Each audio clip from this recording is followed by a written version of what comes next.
Welcome to Her Remarkable History. Remember, to support our channel, please subscribe. The horrific death of Frederick III, Queen Victoria's son-in-law. There was one German emperor who reigned for 99 days in 1888. However, his time ruling would be spent as a voiceless man crippled by horrific illness, and he was in the pains of death. Frederick III was the son of King and Emperor Kaiser Wilhelm I, and he was raised in a military manner.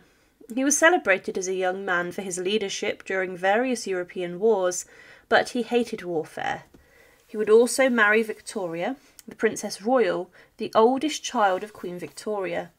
The couple were well matched, and they were admirers of Prince Albert, Victoria's husband. They would plan to rule as co-monarchs, but Frederick's illness stopped him from establishing policies and himself the Emperor and King of Prussia. His reign was short as he suffered from many illnesses. What is the story of the horrific death of Frederick III? Now, Frederick III was the first Prussian prince to attend a university, but he did receive a military education. As mentioned, he married Queen Victoria's eldest child, the Princess Royal, and Frederick favoured a strong central government, and he would, as a prince, be rather influential. From 1861 he was the crown prince, and he was waiting for 27 years in the wings for his moment. He would be a commander in the Danish War of 1864, and also in the 7 Weeks' War in 1866. The Franco-German War of 1870–71 saw him also lead groups of soldiers, but he was a man who did not like war. He was considered a very humane leader, and following the unification of Germany, his father, the King of Prussia, would become the German Emperor. But he would oppose German Chancellor Otto von Bismarck, and many in Europe hoped that Frederick, when his time came, would be a progressive liberal leader. However, he was a man who was not very well at all.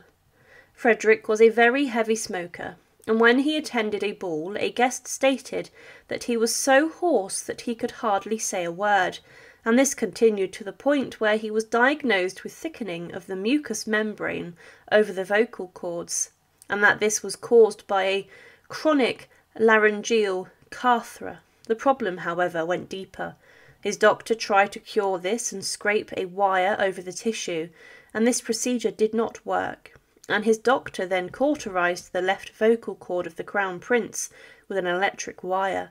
This inflamed his throat, and an attempt was then made to remove a vocal nodule, but this also did not work.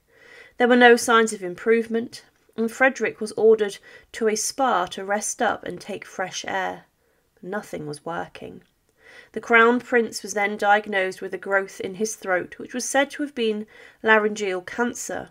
It was recommended that he see a British cancer specialist, who recommended a trioptomy to get better access to the larynx. It was then planned to remove his larynx.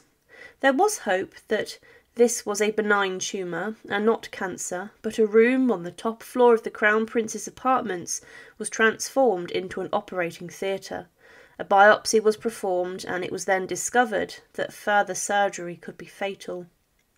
Frederick would then attend Queen Victoria's Golden Jubilee, and he would, following this, never see his father again.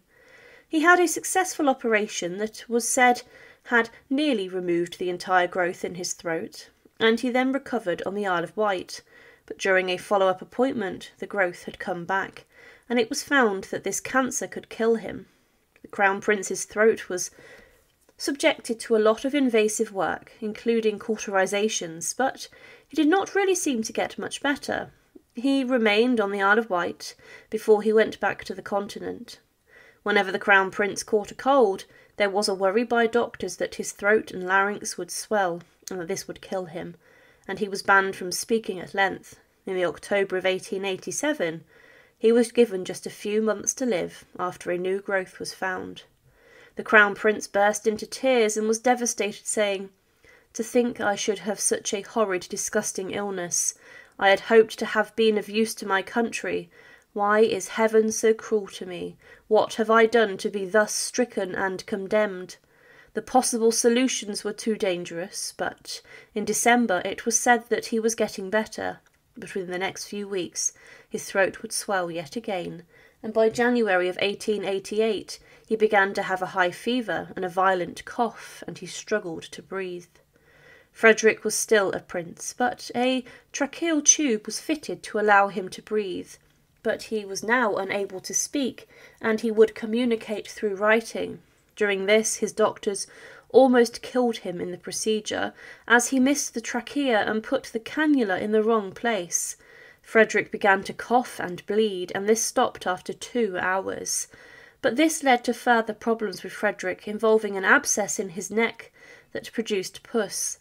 He continued to have high fevers and suffer with headaches, and violent coughing brought up blood, and the doctors believed that the Crown Prince's cancer was now in his lungs. But 3 days after confirming that he was suffering with cancer, Frederick's father died, aged 90, on the 9th of March 1888. With this, Frederick became the German Emperor and the King of Prussia. He wrote, "And so I have ascended to the throne of my forefathers and of the German Kaiser. God help me fulfill my duties conscientiously and for the weal of my fatherland, in both the narrower and the wider sense." But of course he could not speak. The great hopes that the people had of Frederick were misguided, as he was bedridden and in the clutches of death himself. He tried his best to fulfil his duties as the emperor, but when his accession was announced, he took the ribbon and star of his order of the Black Eagle from his uniform and pinned it on the dress of his wife, saying she was the empress and she would, in a sense, be helping govern and rule. As the German emperor, he did have some visitors, including Queen Victoria, his mother-in-law, and the King of Sweden and Norway. He would even attend the wedding of his son, Prince Henry. But Frederick only reigned for 99 days and had no impact at all. His time was seen as an interim one before his son Wilhelm II would take to the throne.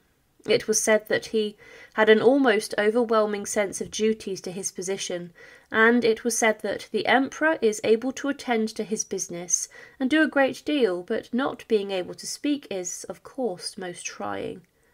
However, it was clear that Frederick was dying, as he had been ill for a significant amount of time. It was smoking that would kill him, and by April of 1888 he was so weak that he could not walk, and he spent all his time in bed. He continued to cough, and was now bringing up pus, but in June the cancer had spread to his esophagus and perforated it, meaning he could not eat. He continued to vomit and have high fevers, and in his last diary entry on the 11th of June he wrote, "What is happening to me? I must get well again. I have so much to do." In postum on the 15th of June 1888 at 11:30 a.m. Emperor Frederick III died, and he was succeeded by his son Wilhelm II, the man who would plunge Europe into the First World War. Following his death, he was buried inside of the mausoleum attached to the very site where he died.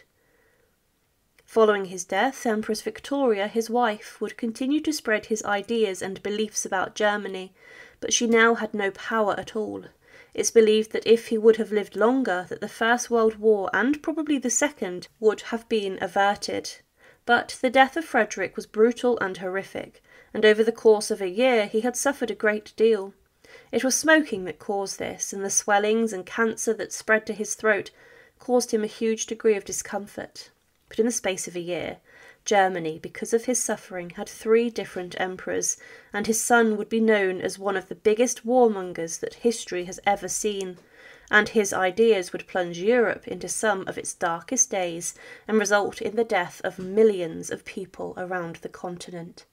Thank you for watching, and to support, please subscribe to Her Remarkable History. Thank you.